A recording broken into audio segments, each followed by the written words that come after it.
नमस्कार YouTube channel साची बात में अपने सभी दर्शकों का स्वागत करते हुए मैं आप सभी को लेकर के चलता हूं कोमल एंड वीके पाहुजा फाउंडेशन द्वारा जो आज 8वां थिएटर फेस्टिवल है उसके अंदर जो नाटकों का मंचन हो रहा है, उसकी श्रृंखला में जो ये नाटक हो रहा है उसका नाम है मंत्र, जिसे निर्देशित किया है मन्नू सिंह रावत ने। और ये नाटक मशहूर कथाकार मुंशी प्रेमचंद जी की कथा पर आधारित है। इसके लेखक हैं गजराज नागर और इसे प्रस्तुत कर रहा है रास थिएटर ग्रुप। तो समाज में एक सौहार्दता आती है, देश सुदृढ़ दिखाई देता है, लेकिन जब भी कोई व्यक्ति अपने दायित्व अपने कर्तव्य से भटक जाता है, समाज में अराजकता आती है, भ्रष्टाचार आता है।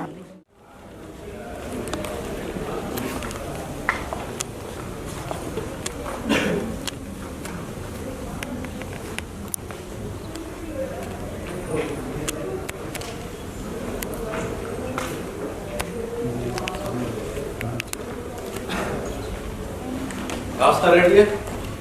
अभी तो तैयार नहीं हुआ। क्या मतलब? तुम्हें पता है ना मैं टाइम का कितना पंक्चर हूँ। बस 5 मिनट में। रहने दो। ड्राइवर जी साहब, मोटर रेडी है? जी साहब रेडी है। गोल्फ का सारा सामान मोटर पे रख दिया? जी साहब रख दिया। ठीक है, चाबी लेके आओ।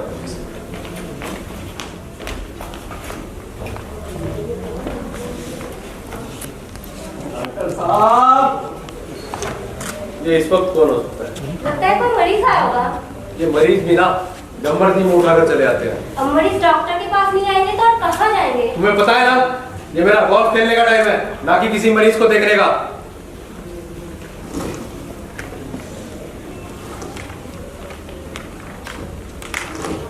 डॉक्टर साहब, क्या हुआ? बोलो। मेरा बेटा बहुत बीमार है। तुम कल आना, इस वक्त हम मरीजों को नहीं देखते। दवाई हो डॉक्टर साहब, बड़ा गरीब आदमी हूँ, मेरा बच्चा बहुत बीमार है।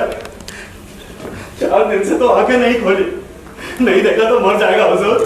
तुम्हें समझ नहीं आता? मैंने कहा ना कल आना। अब आ ही गया तो देख लो ना। तुम्हें पता तो है ये मेरा गोल्फ खेलने का टाइम है। तुम कहा? एक निगाह देख लीजिए डॉक्टर साहब, एक निगाह, नहीं तो लड़का मर जाएगा हुजूर। 7 बच्चों में यही एक बचा है, अगर ये भी मर गया तो इसकी बूढ़ी माँ भी रो रो के मर जाएगी। तुम कल आना। डॉक्टर साहब एक निगाह देख लो, लड़का मर जाएगा हुजूर। 7 बच्चों में यही बचा। इसे डॉक्टर नहीं, इसे तो कसाई होना चाहिए था। ये तो डॉक्टर के नाम पर कलंक है। वो डॉक्टर ही क्या, जो डॉक्टरी का धर्म भूल जाए। डॉक्टर साहब, चल कहीं और चलते हैं।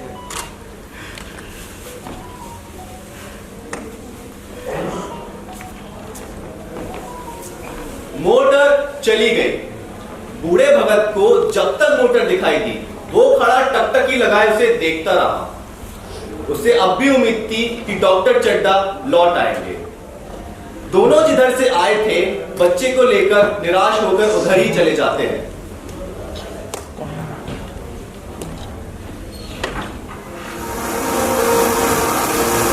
चारों ओर से निराश होकर बूढ़ा भगत डॉक्टर चड्डा के पास आया था उनकी तारीफ सुनकर। यहाँ से निराश होकर वो किसी और डॉक्टर के पास न गया। संसार में ऐसे भी मनुष्य होते हैं जो अपने आमोद प्रमोद के आगे किसी की जान की भी परवाह नहीं करते। बूढ़ा भगत उन पुण्य आत्माओं में से था जो दूसरों की सेवा के लिए हर दुख उठाने के लिए तैयार रहते थे। बूढ़े भगत को अब भी विश्वास नहीं आता था कि ये सभ्य संसार इतना कठोर, निर्मम और निर्दयी भी हो सकता है। उसी रात उसका हंसता खेलता बालक अपनी बाल लीला समाप्त करके इस निर्दयी संसार से स्वर्ग सिधार गया। बूढ़े माँ बाप के जीवन का बस वही एकमात्र आधार था। उस दीपक के बुझते ही उस दीपक के बुझते ही जीवन की अंधेरी रात भाई भाई करके रोने लगी। बुढ़ापे की विशाल ममता टूटे हुए हृदय से निकलकर अंधकार में अंतर स्वर में रोने लगे।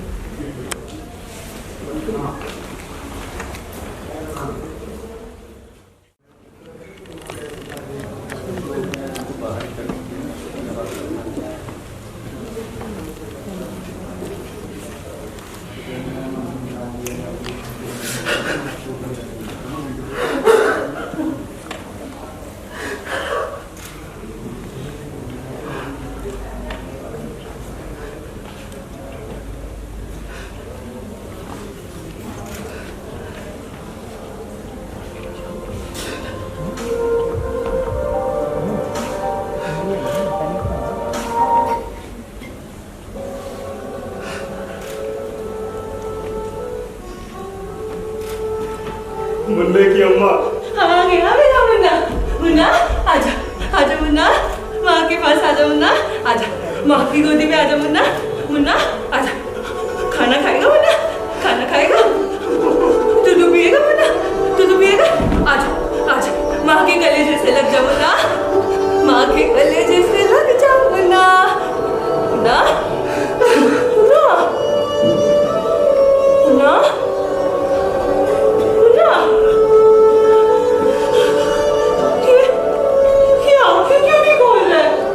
मुन्ने की अम्मा, हमारा कुल्ली पर बुझ चुका है।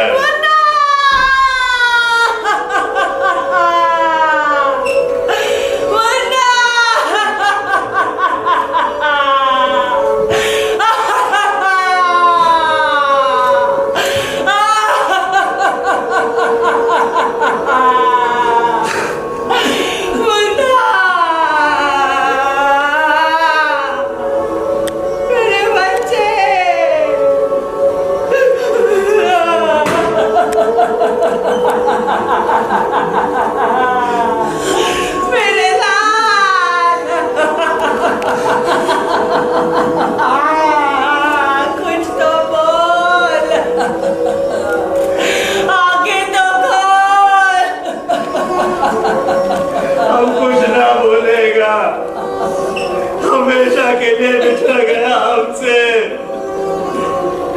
वो डॉक्टर एक बार मेरे बच्चे को देख लेता तो क्या बिगड़ जाता उसका। मैं उसके पैरों में गिरकर खूब गिड़गिड़ाया, पर उसने मेरी एक न सुनी।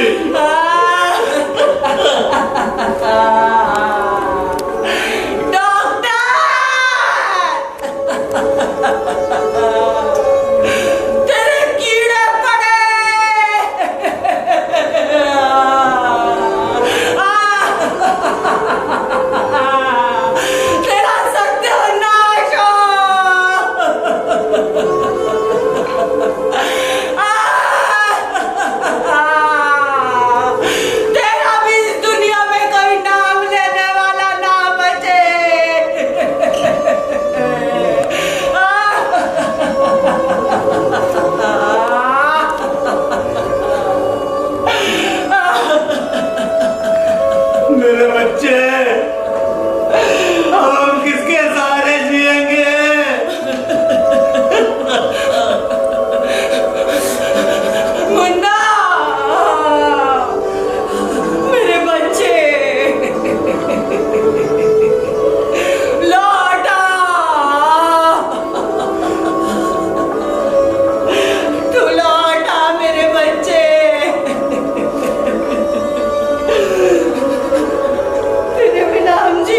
चड्ढा ने खूब यश और धन कमाया और साथ साथ अपने स्वास्थ्य का भी बखूबी ध्यान रखा, जो कि एक असाधारण बात थी। ज्यादातर लोग अपने स्वास्थ्य का ध्यान तब रखते हैं जब वो बीमार हो जाते हैं, लेकिन डॉक्टर चड्ढा अपने स्वास्थ्य के प्रति बेहद जागरूक थे और परिवार के प्रति भी। ये उनके नियमित जीवन का आशीर्वाद ही था कि 50 वर्ष की अवस्था में भी उनकी चुस्ती और फुर्ती युवकों को भी लज्जित करती थी। डॉक्टर चड्ढा के हर काम करने का समय तय था, जिसका वो बखूबी पालन करते थे। ये बच्चे दिखाई नहीं दे रहे। यहीं कहीं होंगे, काम कर रहे होंगे। ये आजकल के बच्चे ही ना, पता नहीं कहाँ व्यस्त रहते हैं। कैलाश,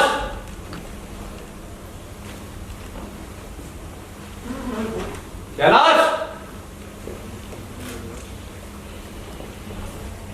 कैलाश। जी पिताजी। क्या पिताजी पिताजी? अरे भाई मेहमान आने वाले होंगे, केक काटना है नहीं काटना? जल्दी से टेबल कुर्सी लगाओ। अरे बेटा, क्या कर रहे हो? तुम मुझे भी डांट पड़ोगे अपने पापा से। जल्दी करो ना। जी मम्मी।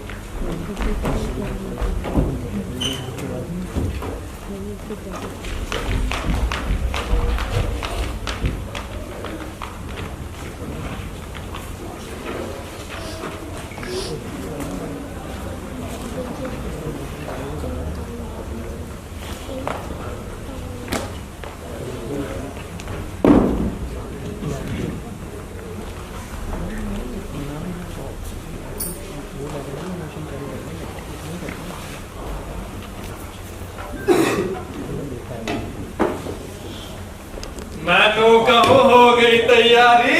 अरे नमस्ते अंकल, आइए आइए। नमस्ते बेटा। कहा क्या हुआ अंग्रेजी में? Happy birthday to you. Thank you uncle. पिताजी, सेठ जी आए हैं। आइए गरीब डॉक्टर साहब। आप आए, हमें बेहद खुशी हुई। क्यों ना आते? हमारे बेटे का जन्मदिन जो है। जी जी। आप इस शहर के इतने रईस आदमी हैं, हम तो आपके सामने। मैं नू कहूँ भाभी जी, सच कहा आपने। हम तो आपके सामने धूल के समान हैं। मैं नू कहूँ धूल के पुतले हैं, और इन धूल के पुतलों में जान फूकने का हुनर तो हमारे डॉक्टर साहब में तो आता है। आइए, आप अंदर आइए, कुछ खा पी लीजिए। अरे डॉक्टर साहब, मैं खाऊंगा तो कुछ ना, पर सूंघूंगा जरूर। जी आइए। चलिए।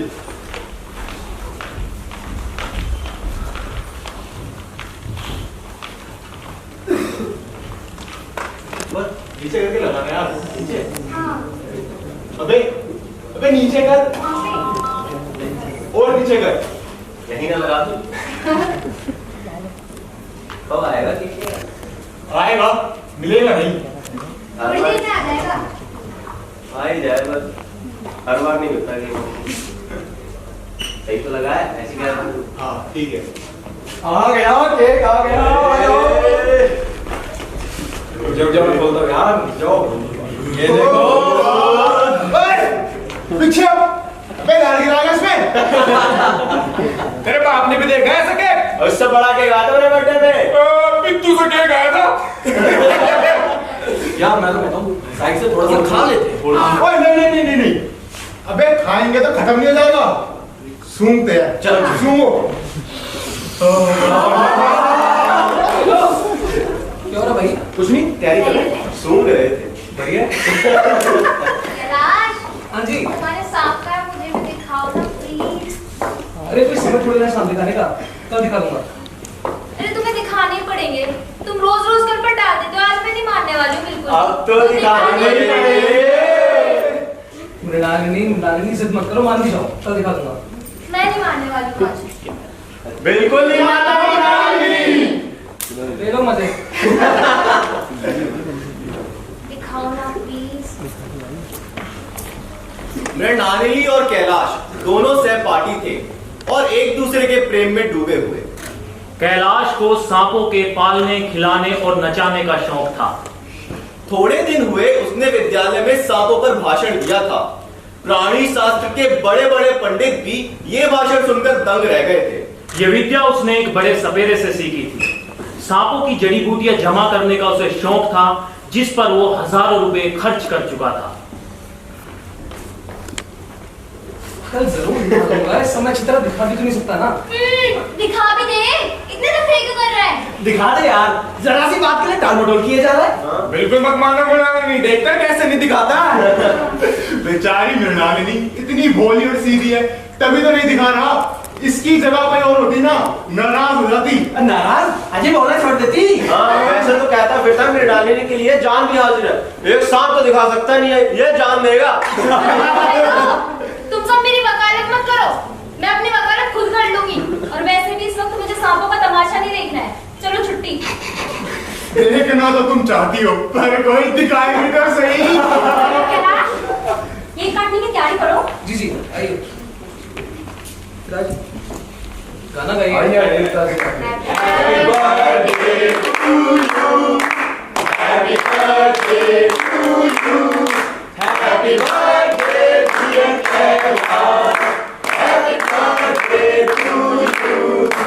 बस बस, ठीक है ठीक है।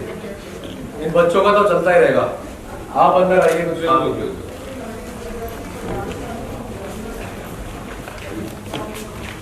एक मत लगाना मुझे। मैं अभी इसे प्लेट में डाल कर आती हूँ। जी हाँ, ये मेरे। मुझे सांप देखने हैं अभी, वरना मैं जा रही हूँ। अरे अरे, सुनो सुनो सुनो सुनो सुनो सुनो सुनो सुनो सुनो। दिखाता हूँ भाई, दिखाता हूँ, रुको। तेरी बात मान ली। इतने बड़े बड़े, क्या कहता मैं? इतने बड़े बड़े सांप है कैलाश के पास। अबे तूने देखे कभी? हाँ हाँ, एक बार तो छूके भी देखा है। चल झूठे, चिड़िया ऐसा दिल है इसका। ये सांप है ये।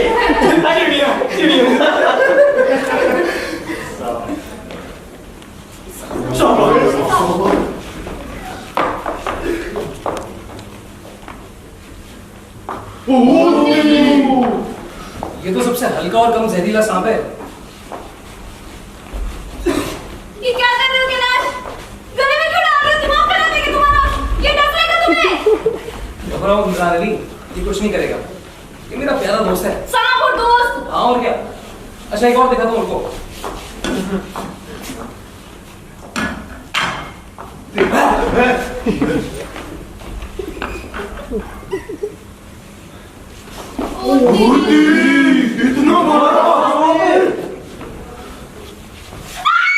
इतना बड़ा।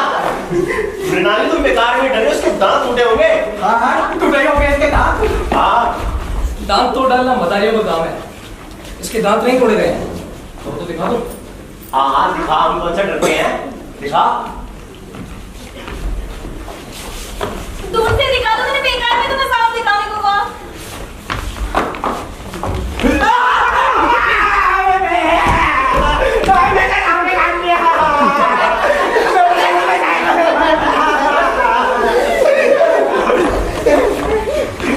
बोला था ना चिड़िया वाला।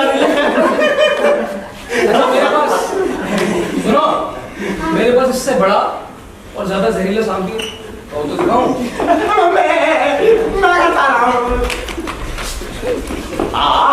दिखा, हम कौन सा डरते हैं। दिखा। ये हमें देखना, इसे वापस रख दो। हाँ मैं नहीं दिख रही और सांप, तुम रख दो इसको वापस अंदर। अच्छा रखता हूँ। वैसे एक बात बताऊं? बताऊं? हाँ। सांप बड़ा ही समझदार प्राणी होता है। अगर उसे विश्वास हो जाए कि कोई इंसान उसे तकलीफ नहीं पहुंचाएगा, तो उसे कभी नहीं काटता। सच? अब हो गया विश्वास है, दिखाओ।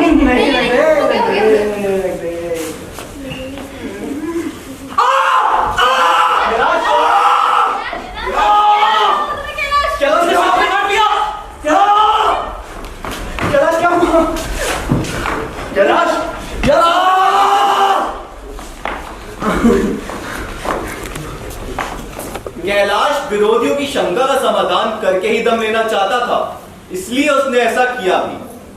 उसने सांप की गर्दन इतनी जोर से दबाई थी कि सांप के शरीर की सारी नसें तन गई, उसका मुंह लाल हो गया था। सांप ने अब तक उसके हाथों ऐसा व्यवहार कभी नहीं देखा था।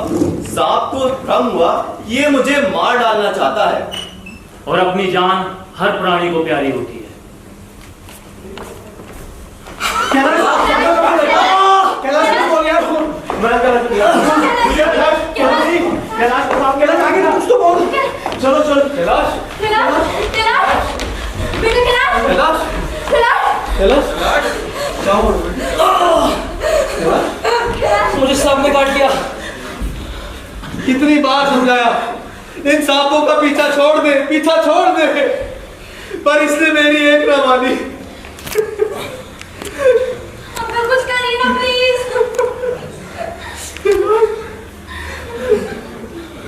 कोई मेरा फर्स्ट एड बॉक्स लाओ, मैं उंगली के इस हिस्से को ही काट देता हूँ। जी अंकल। नहीं, उंगली मत काटिए, मैं जड़ी बूटियों से इसका जहर अपने आप उतार लूंगा। माँ। हाँ बेटा। तुम्हें पता है मेरी जड़ी बूटियां कहाँ रखी हुई हैं? जल्दी से चाहिए, उन्हें पीस कर लाइए और एक गिलास पानी भी। अभी ला बेटा, अभी लाए। अंकल ये जड़ी बूटियां करेंगे क्या? कैलाश कह रहा है तो करती होगी। हाँ बेटी, करती ही होगी। मैंने सुना है सपेरे जड़ी बूटी और मंत्रों से सांप का जहर उतार देते हैं और लोग ठीक भी हो जाते हैं। बाकी ईश्वर की मर्जी। बेटा कैलाश, बेटा खा लो ये पानी। कैलाश, और कैलाश, इसकी आंखें क्यों बंद हो रही है?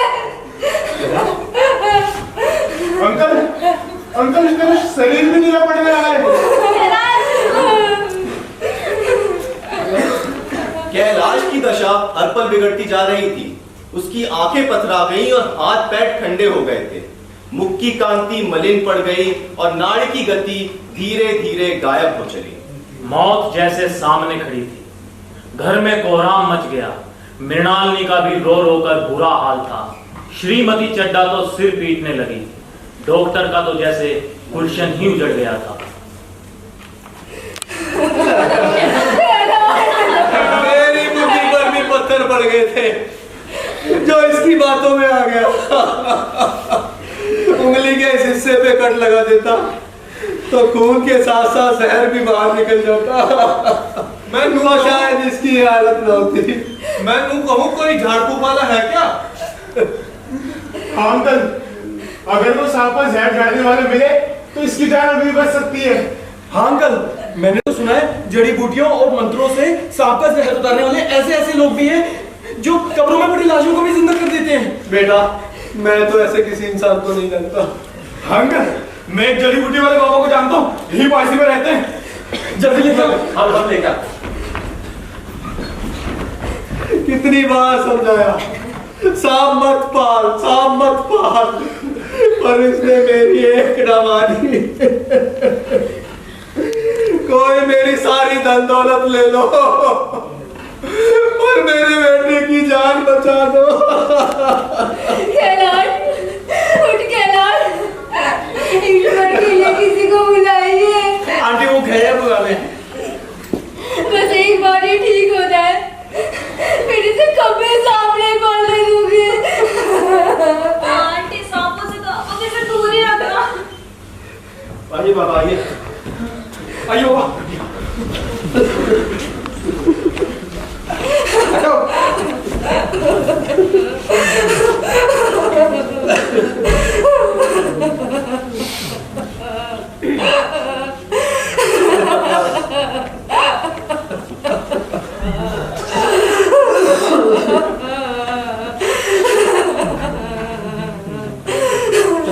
अभी ये ठीक हो जाएगा, कुछ नहीं हुआ इसे।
जल्दी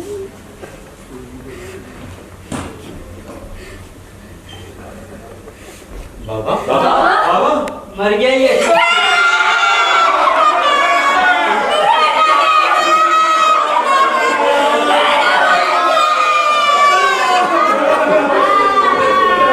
माँ बाप ने बेटे का सेहरा कहाँ देखा। मृणालिनी के प्रेम सागर में तो जैसे विष घुल गया था। जीवन के सुनहरे स्वप्न पल भर में बिखर गए थे। वही हरा भरा मैदान था, वही सुनहरी चांदनी, वही मनोरंजन के सामान थे, लेकिन जहां खुशी और आनंद की ध्वनि थी वहां अब करुण क्रंदन और आंसुओं का सैलाब था।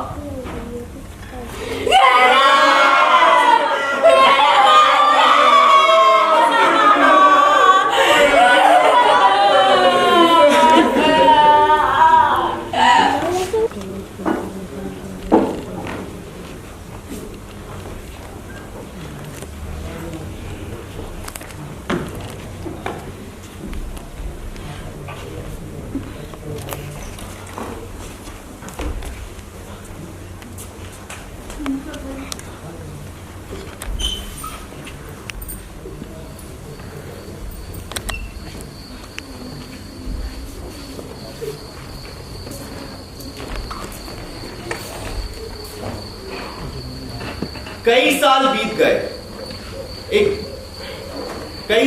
गए। शहर से कई मील दूर एक बूढ़ा भगत और बुढ़िया रात काट रहे थे। उन्हें न किसी ने रोते देखा न हंसते। जिंदगी के बेशुमार गमों ने उनके आंसुओं को पत्थर बना दिया था। रोने हंसने की किसे फुर्सत थी। मौत द्वार पर खड़ी थी। कल से सन तो है नहीं, रस्सी किससे बनाओगे। कल जाकर झगड़ू शाह से 10 सन उधार लेता आऊंगा। उसके पहले के पैसे तो दिए नहीं, और उधार कैसे देगा। ना देगा ना सही, जंगल की घास तो कहीं नहीं गई ना। 2 पैर तक क्या 2 आने की भी ना काटूंगा।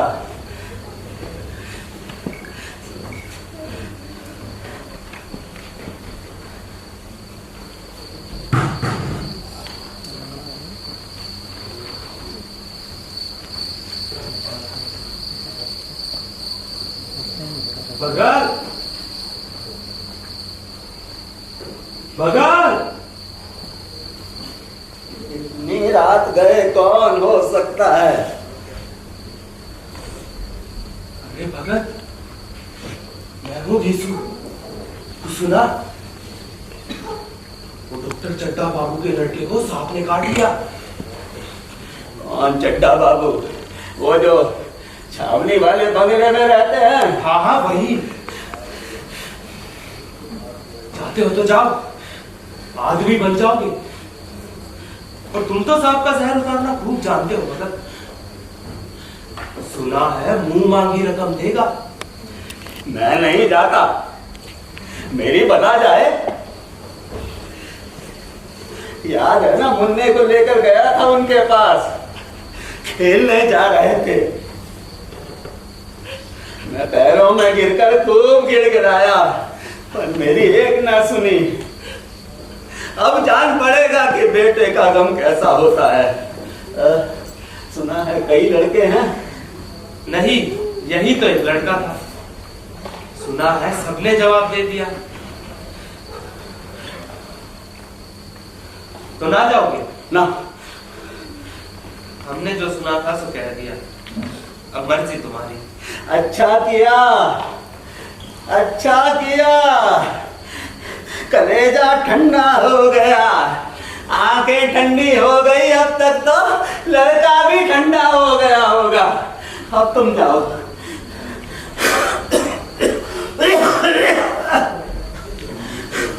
आज चैन की नींद सोऊंगा।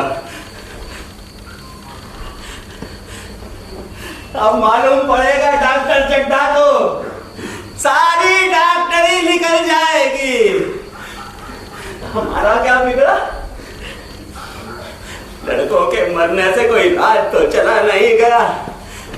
अरे जहां 6 बच्चे भगवान के घर चले गए, एक और चला गया। तुम्हारा तो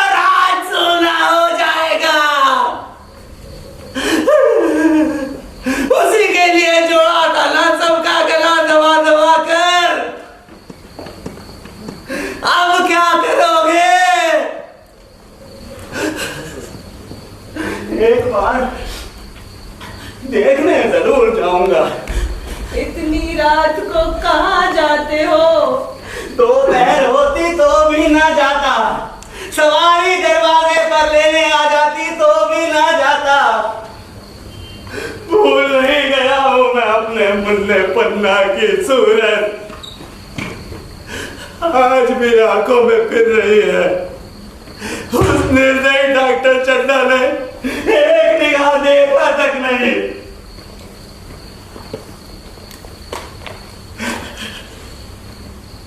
क्या मैं न जानता था हमारा मुन्ना ना बचेगा? अरे खूब जानता था, बस खाली मन की दौड़ थी। जरा तसल्ली हो जाती इसीलिए गया था उनके पास। अब किसी दिन जाऊंगा और पूछूंगा कि क्यों साहब, कहिए क्या रंग है? दुनिया मुझे बुरा कहेगी, कहे, किसी की परवाह नहीं। उस चड्डा ने मेरे साथ कौन सी भलाई कर दी?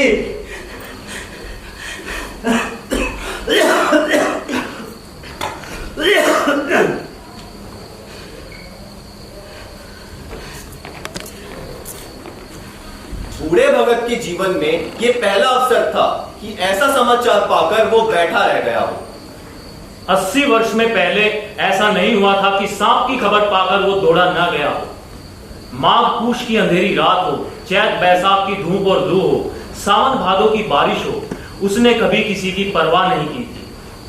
वो तुरंत घर से निकल पड़ता, निस्वार्थ, निष्काम, सैकड़ों निराशा के घोर अंधकार में डूबे लोगों को उसके मंत्रों ने जीवन दान दिया था, पर आज उसके कदम घर से बाहर नहीं निकल रहे थे।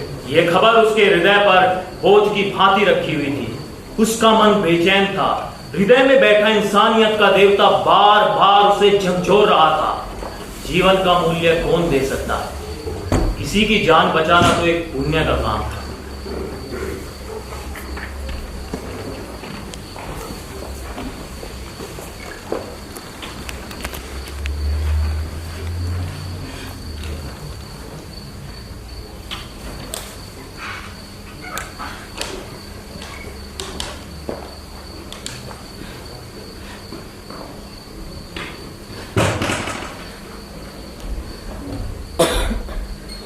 कहाँ जाते हो?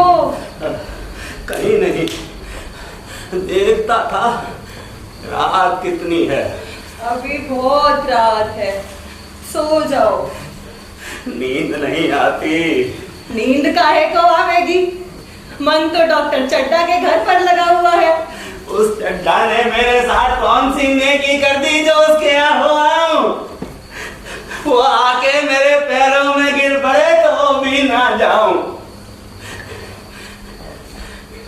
उठे तो तुम इसी इरादे से थे। इतना पागल नहीं हूँ जो मेरी राह में कांटे बोए उसके लिए फूल रोता फिरूं। सो जा, चल सो जा। तुम भी तो सोने की कोशिश करो। हाँ।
जागते रहो,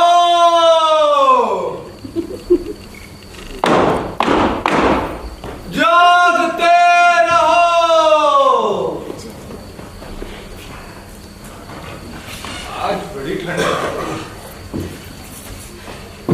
जाग। अरे भगत, इतनी रात को कहाँ चले? इतनी रात में कहाँ जाऊंगा, नींद आ नहीं रही थी, यूं ही टहलते टहलते यहाँ तक चला आया। भला क्या बजे होंगे?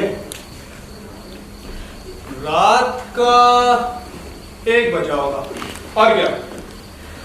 अरे भगत, तुमने डॉक्टर चड्ढा के लड़के का हाल तो सुना ही होगा। उसे किसी जहरीले कीड़े ने छू लिया, कहीं अब तक मर ना गया हो। मैं तो कहता हूँ तुम चले जाओ, शायद बच जाए। सुना है पूरे 10,000 देने के लिए तैयार हैं। सुना है, खूब सुना है। और 10,000 या 10 लाख देकर मुझे करना क्या है? कल मर जाऊं तो यहाँ कौन भोगने वाला बैठा है? तुम नहीं जाओगे? जैसी तुम्हारी इच्छा। जागते रहो,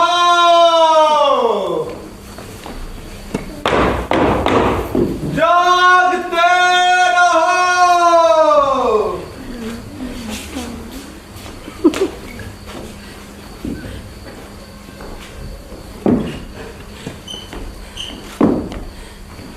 मैं बेकार ही इतनी दूर चला आया। भला मुझे इस जाड़े पाले में मरने की क्या पड़ी थी? चड्ढा का लड़का मरे या जिए मेरी बला से, उसने कौन सा मेरे साथ नेकी कर दी थी?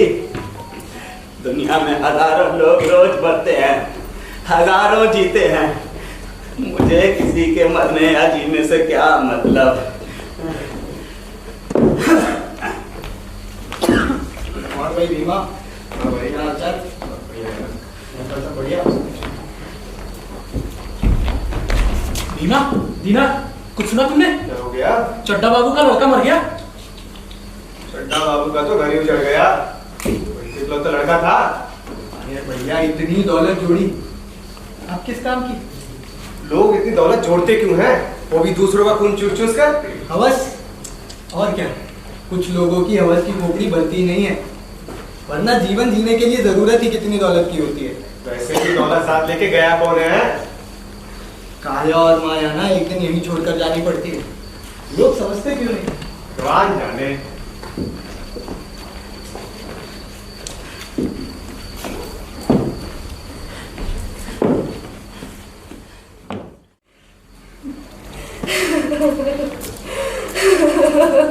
सभी रो रो कर थक चुके थे। लोग रह रहकर आकाश की तरफ देखते थे कि किसी तरह सुबह हो और लाश गंगा की गोद में दी जाए। सहसा भगत ने द्वार पर पहुंचकर आवाज दी। डॉक्टर साहब समझे कोई मरीज आया होगा। अगर और कोई दिन होता तो डॉक्टर ने उसे धुतकार दिया होता, मगर आज वो बाहर निकल आए। डॉक्टर साहब, डॉक्टर साहब।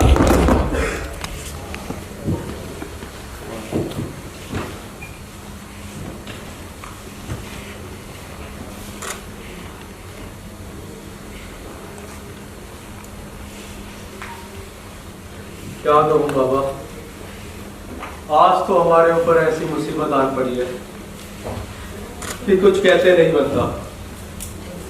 इधर 1 महीने तक तो शायद मैं किसी को देख नहीं सकूंगा। अभी तुम जाओ बाबा। डॉक्टर साहब, मैं दिखाने नहीं देखने आया हूँ। भैया कहाँ है? जरा मुझे दिखा दीजिए। क्या करोगे देखकर? अब इसमें बचा ही क्या है? भगवान बड़ा कारसाज है बाबूजी, मुर्दों को भी जिला सकता है। कौन जाने उसे दया आ जाए और भैया फिर से जी उठे। जरा एक बार देखने दीजिए। चलो देख लो, मगर 4-5 घंटे बीत चुके हैं। जो होना था वो हो चुका। कई झाड़ फूक वाले देख देख कर जा चुके हैं।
अभी कुछ नहीं बिगड़ा है।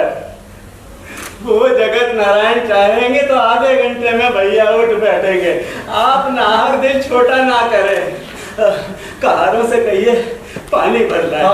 कुछ लोग बाहर से भर लो, कुछ लोग अंदर के नल से भर लो। ये नियम करो।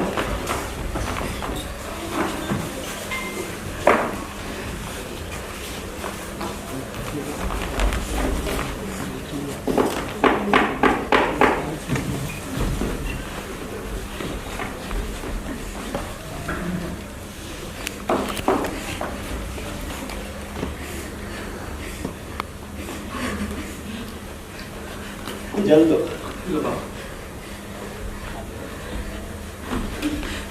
ओम त्र्यंबकम यजामहे सुगंधिं पुष्टिवर्धनम् उर्वारुकमिव बन्धनान् मृत्योर्मुक्षीयमामृतात्। ओम त्र्यंबकम यजामहे सुगंधिं पुष्टिवर्धनम् उर्वारुकमिव बन्धनान् कारों की संख्या ना के बराबर थी, इसलिए सभी साथी मिलकर पानी भरने में जुट गए थे।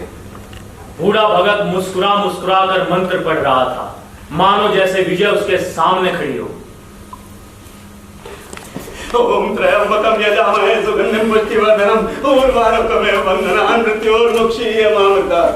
ओम त्र्यंबकम यजामहे सुगंधिं पुष्टिवर्धनम् उर्वारुकमिव बन्धनान् मृत्योर्मुक्षीयमामृतात्। ओम त्र्यंबकम यजामहे सुगंधिं पुष्टिवर्धनम् उर्वारुकमिव बन्धनान् मृत्योर्मुक्षीयमामृतात्। ओम त्र्यंबकम यजामहे सुगंधिं पुष्टिवर्धनम् उर्वारुकमिव बन्धनान् मृत्योर्मुक्षीयमामृतात्।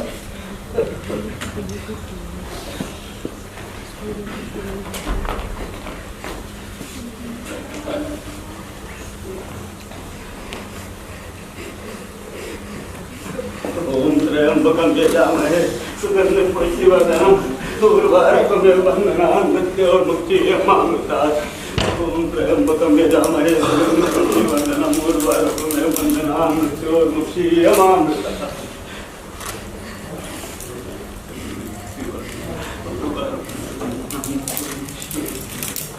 ओम त्र्यंबकम यजामहे सुगंधिं पुष्टिवर्धनम् उर्वारुकमिव बन्धनान् मृत्योर्मुक्षीयमामृतात्।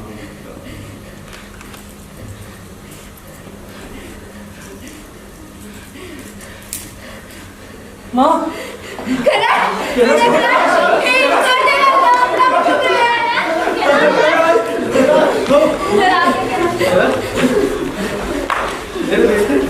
सॉरी पिताजी, कुछ मत बोल बेटा। बस ईश्वर का धन्यवाद कर और आगे से ऐसी गलती कभी मत करना। चलो अब थोड़ा चलो।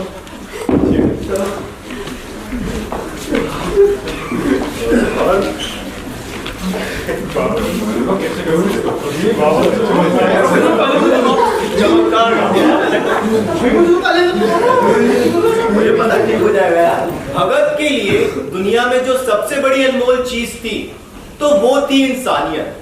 उसे धन दौलत से कोई मोह नहीं था, मोह था तो इंसानों से। अपने सभी बच्चों को खोने के बाद उसे एहसास था कि दुनिया में चाहे कितनी ही दौलत और शोहरत क्यों न कमा ले, जिंदगी अपनों के बगैर वीरान होती है।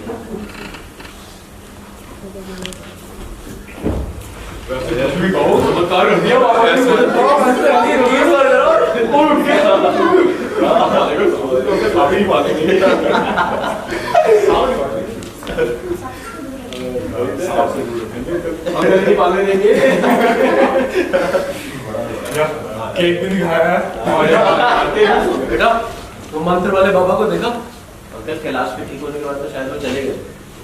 हाँ अंकल, वो चले गए। हाँ बेटा जरा जाके देखो, यहीं गए होंगे भी, ढूंढ के लाओ। जी अंकल। अंकल, आपको तो उनका जिंदगी का एहसान मानना चाहिए। हाँ अंकल, हम तो उम्मीद ही खो बैठे थे, लेकिन बाबा ने आके चमत्कार कर दिया। हाँ हाँ, मैं देना तो उनको बहुत कुछ चाहता था बेटा, मगर दे नहीं पाया। उन्होंने कुछ देने का मौका ही नहीं दिया।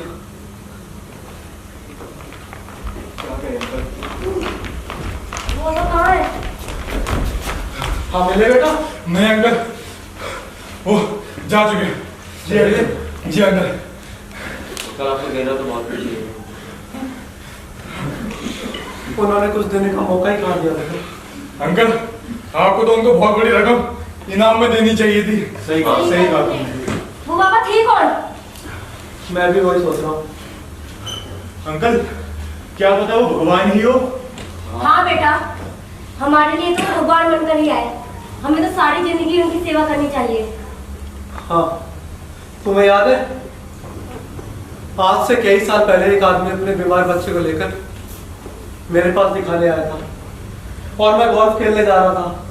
वो मेरे सामने बहुत गिड़गिड़ाया था। हाँ हाँ याद आया, तुमने उसे देखने से मना कर दिया था और बगैर देखे ही खेलने चले गए थे। हाँ, ये बाबा वही था जिसने हमारे बच्चे की जान बचाई। उस दिन की बात सोचकर आज मुझे बहुत हिलानी हो रही है कि मैं बता भी नहीं सकता। मैं उसे खोज निकालूंगा और अपने अपराध के लिए उसके पैरों में गिर के माफी भी मांग लूंगा। वो कुछ लेगा नहीं, ये मैं अच्छी तरह समझ गया हूं। उसका जन्म यश की वर्षा करने के लिए हुआ है। उसकी सज्जनता और महानता मेरे लिए ही नहीं बल्कि पूरी दुनिया के डॉक्टरों के लिए एक महान आदर्श है, जिसे हमें पूरी जिंदगी भर हमेशा हमेशा के लिए याद रखना चाहिए।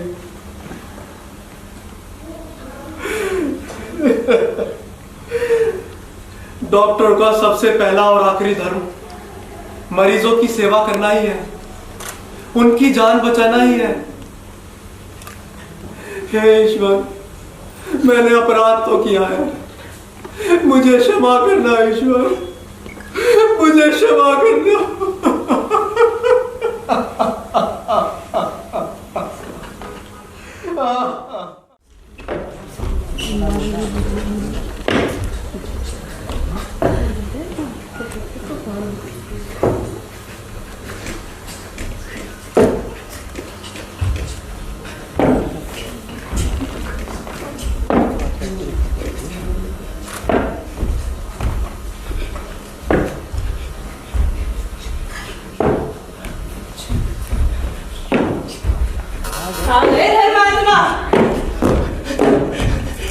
ध्यान के बेटे के मन के पुकार।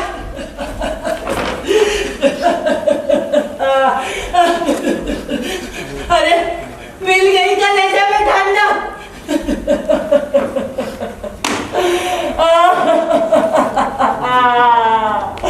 जिसकी वजह से तुम्हारा कुल दीपक बुझ गया, उसी का दीपक जलाए।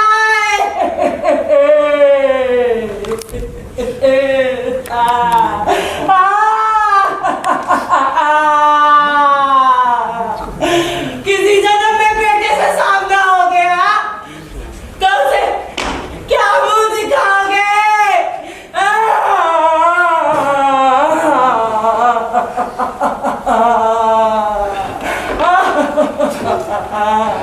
बोलो बोलो, दिखा सकोगे?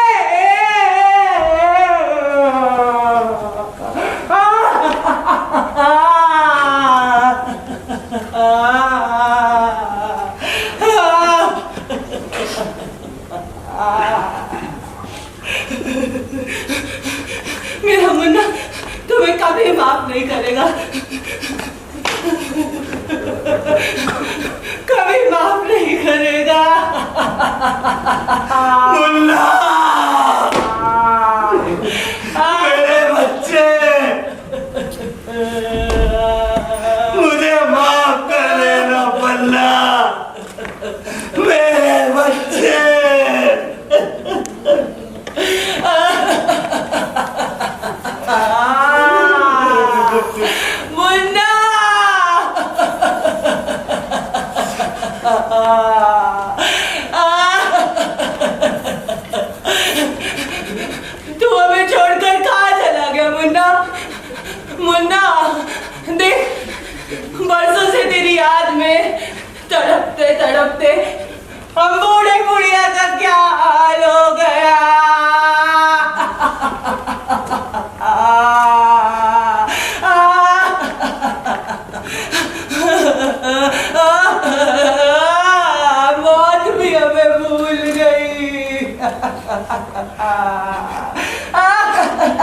मुन्ना की अम्मा, संभाल अपने आप को।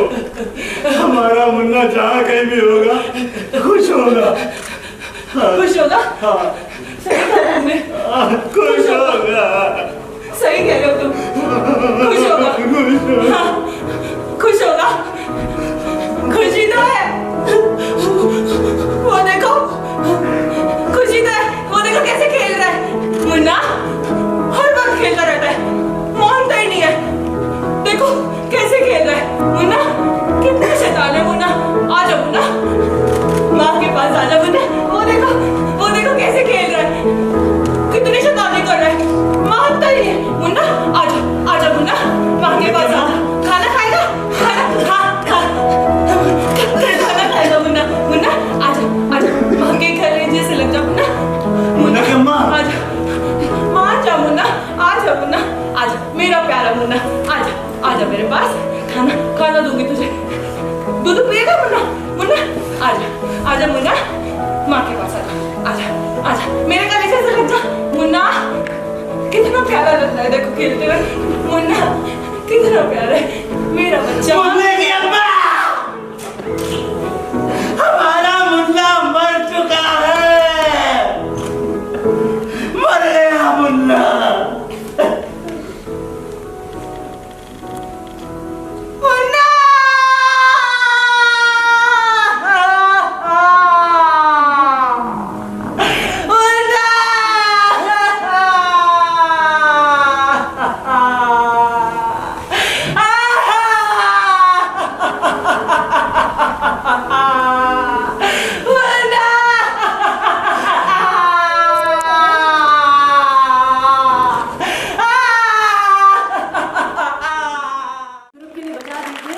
बहुत ही अच्छा संदेश देकर आए कि जब हम अपने कर्तव्य से हट जाते हैं तो सच में मानव के कर्म, चाहे वो सत्कर्म हो या दुष्कर्म हो, लौटकर हमारे पास ही आते हैं। ऐसा अनूठा उदाहरण उन्होंने दिखाया कि डॉक्टर ने जब उनके बेटे की जान नहीं बचाई तो उनके खुद के बेटे की भी जान खतरे में पड़ गई। क्योंकि लेकिन सच्चे अच्छे मानव जो होते हैं वो संवेदनशील होते हैं और सदैव सहयोगी होते हैं, सदैव बुराई के बदले अच्छाई देना चाहते हैं। और शायद धरती ऐसे ही अच्छे लोगों के कारण आज भी सक्रिय है और आज भी फलीभूत होती है।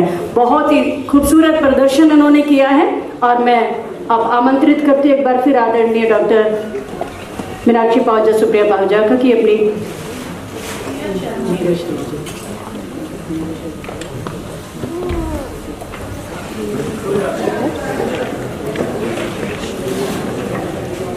तो बड़ी खुशी की बात है कि हमारे बीच में डॉक्टर नीरज शर्मा जी आ चुके हैं जो थिएटर और मीडिया से जुड़े हैं। मैं आमंत्रित करती हूँ कि एक बार मंच पर आए और ऑडियंस से अनुरोध करती हूँ जोरदार तालियों से हम इनका स्वागत करेंगे। कृपया मंच पर आ जाइए।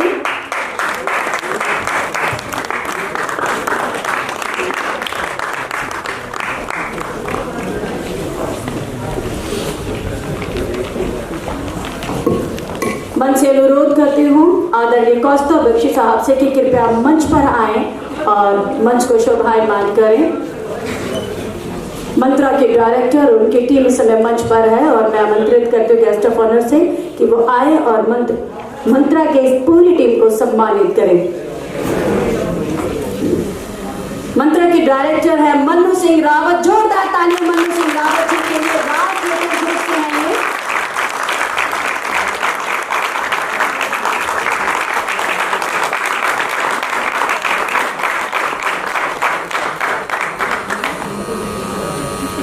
बहुत ही खूबसूरत मानवता का उदाहरण इन्होंने दिया है। मैं अनुरोध करूंगी मंत्रा के डायरेक्टर से कृपया वो स्वयं मंच पर आए और अपनी टीम का हर एक कलाकार का स्वयं परिचय दें।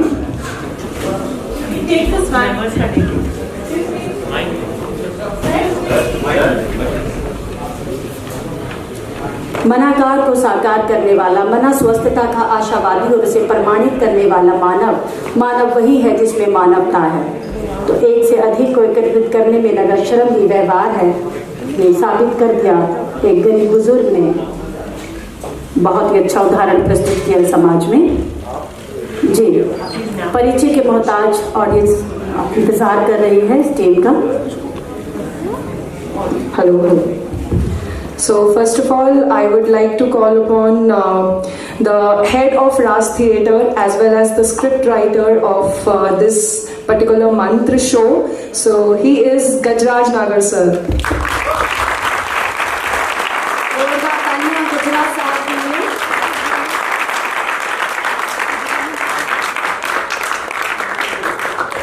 And now I would like to call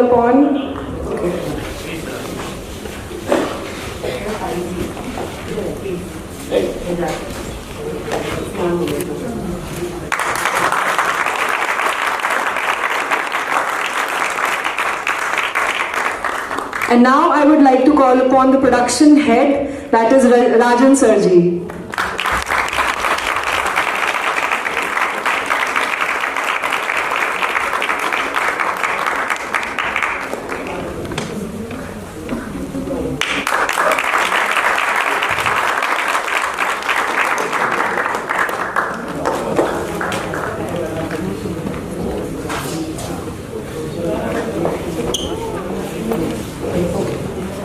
Now the characters of this play. So first is Sanjay Kumar Sanjay ji, Budha Bhagat. बहुत ही ईमानदारी के साथ बूढ़ा भगत ने अपना किरदार निभाया, पर जोरदार तालियां इनके लिए।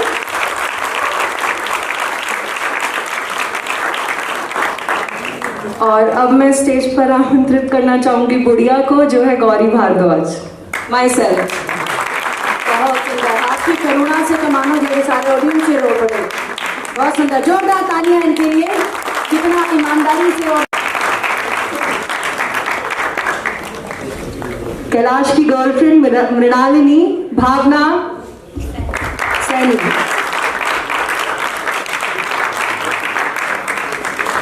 भावना सैनी जी, अब सांपों को देखने की जिद मत करना दोबारा। और अब कैलाश के फ्रेंड्स, ओके, भरत,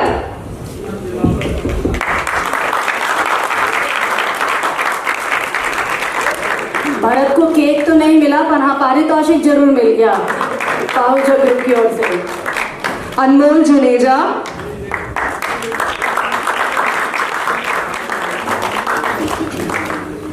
प्रवेश। सभी दर्शकों से निवेदन है, जोरदार तालियां बजा दीजिए। आप ही की तालियां इनके लिए सबसे बड़ा इनाम है। विमल सिंह जीना,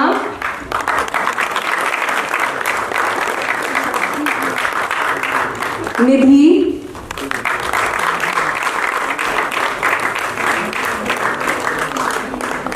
और अब हमारे घीसू हर्ष राणा।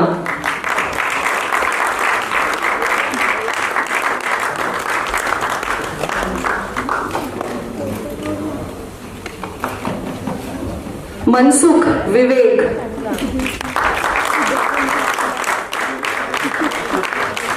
पापा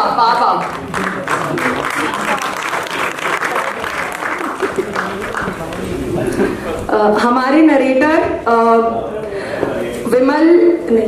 विकल्प and Deepak.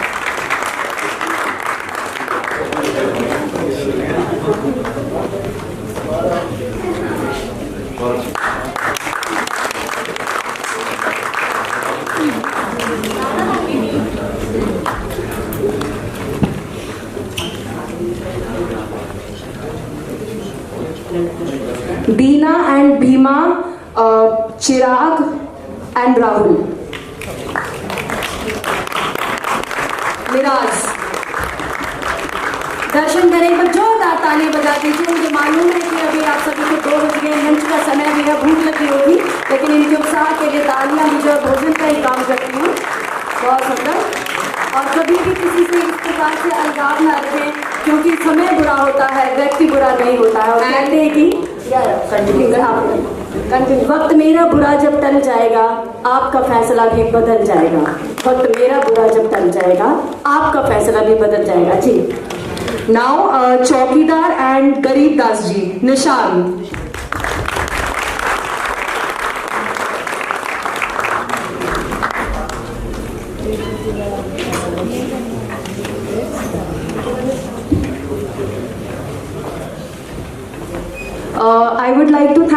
each and every one of you for sparing your time coming here और हम सबका हौसला बढ़ाने के लिए। इससे बड़ी बात और कुछ नहीं है एक आर्टिस्ट के लिए। And moreover, thank you for this stage, for this opportunity. Thanks a lot. Thank you.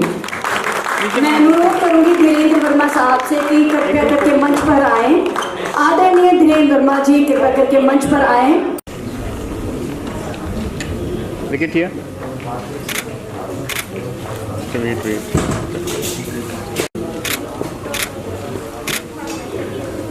Thank you.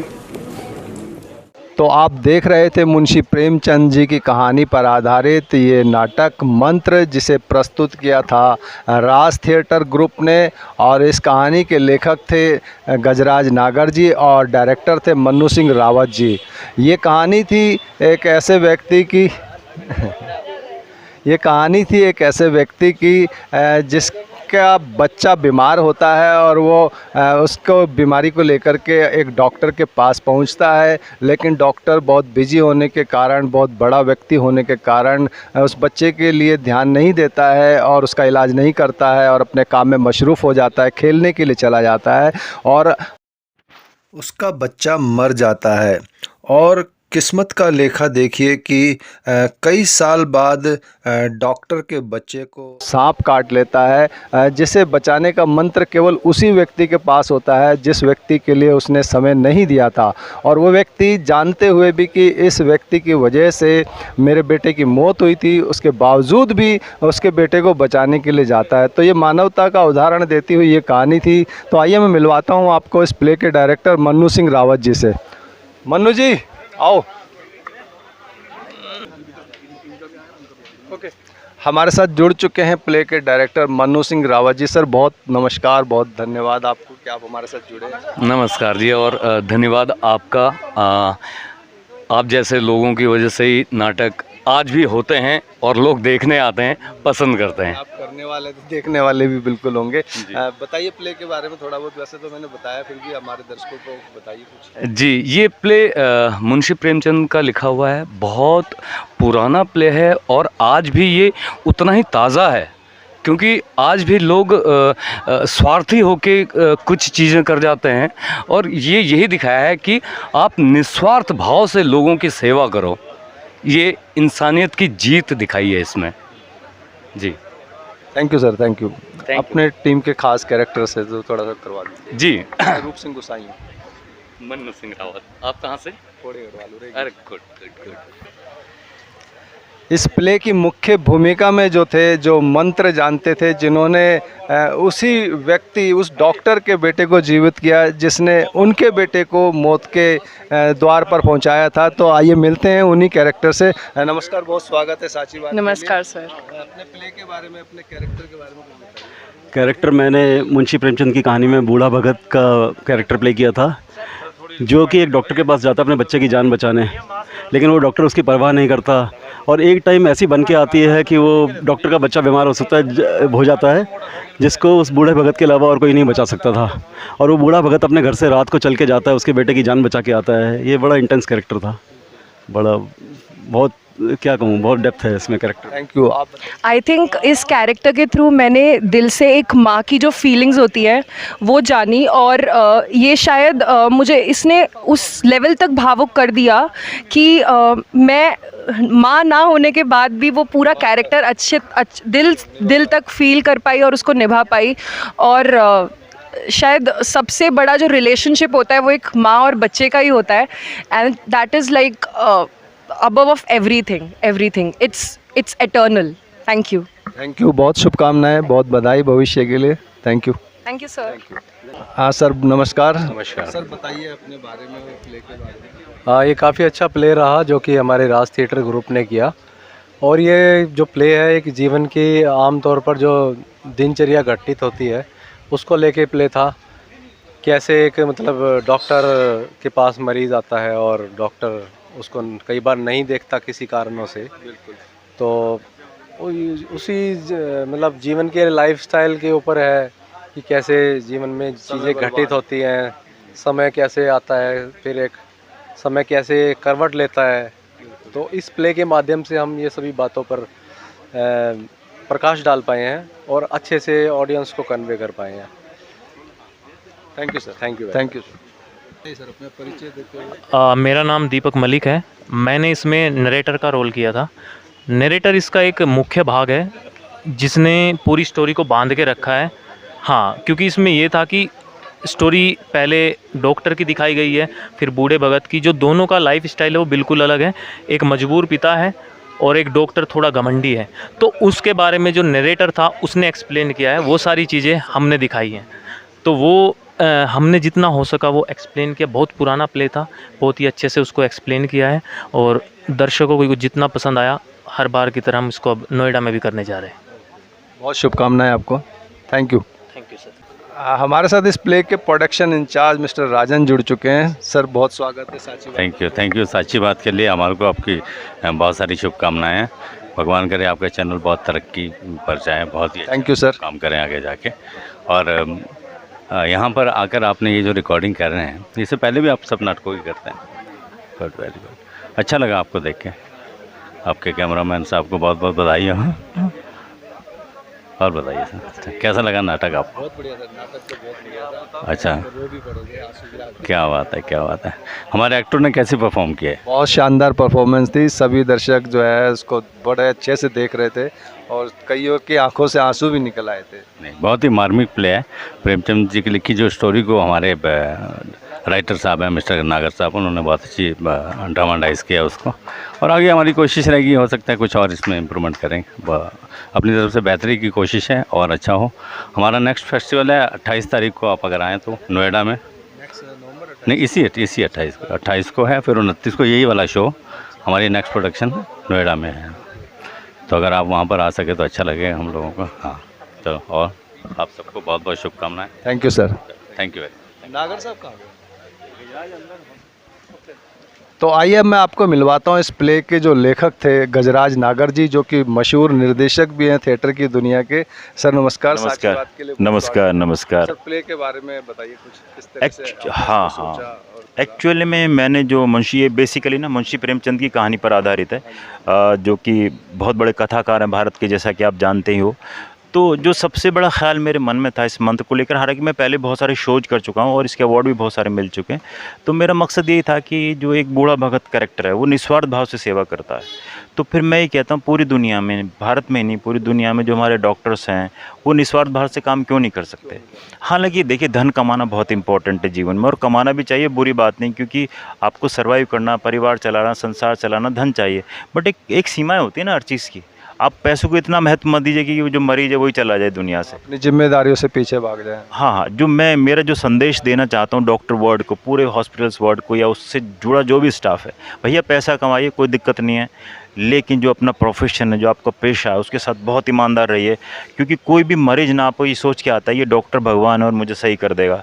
तो बस मैं यही संदेश देना चाहता था मंत्र के माध्यम से कि भैया डॉक्टर लोगों समझ जाओ, क्योंकि तकलीफ़ हर किसी को होती है। आज जैसे जनसंख्या बढ़ते जा रही है, लोगों के साथ शहर में बहुत सारी प्रॉब्लम्स हैं, बहुत सारी बीमारियाँ, तो कहाँ जाएंगे। तो डॉक्टर का ना विश्वास नहीं खोना चाहिए, जो कि बीच में मैंने देखा डॉक्टर से बहुत लोगों का विश्वास उठ गया। मैं ये नहीं कह रहा कि सब डॉक्टर ख़राब है, बहुत डॉक्टर बहुत अच्छे हैं, क्योंकि मैं भी हार्ट पेशेंट रहा हूँ तो मुझे बहुत सारे डॉक्टरों से वास्ता रहता है। तो बस इस कहानी के लिखने के पीछे सबसे बड़ा उद्देश्य यही था कि मैं जो अपने डॉक्टर साहब हैं, अपने जो भगवान है धरती के, उनको ये संदेश दे सकूँ कि इसको बड़ा महत्वपूर्ण समझिए। आप इसको ना, आप धन के साथ साथ आप अपनी ड्यूटी समझिए, जिम्मेदारी समझिए, क्योंकि भगवान को तो हमने देखा नहीं, मानते हैं भगवान है, ईश्वर है, हमारे कण कण में, ऐसा हम लोग मानते हैं, ऐसी हमारे हिंदू धर्म में प्रथाएं। बट लेकिन जब हम कभी बीमार होते तो हमें लगता है कि डॉक्टर से बड़ा भगवान इस धरती में कोई नहीं है। बस ये उद्देश्य था इस नाटक को लिखने के पीछे। हालांकि मैंने बहुत सारे और भी नाटक निकले हैं, जैसे हरिशंकर परसाई कहानी पर एक आदत है, बिहार जंक्शन मैंने लिखा है, लियो टोल्स्टॉय कहानी पर द लास्ट लाफ्टर है, दी एंड का बैंड मेरा कॉमेडी नाटक है, और बाय सुधा में भगवान और कृष्ण के ऊपर है कि जो फ्रेंडशिप रिलेशनशिप है।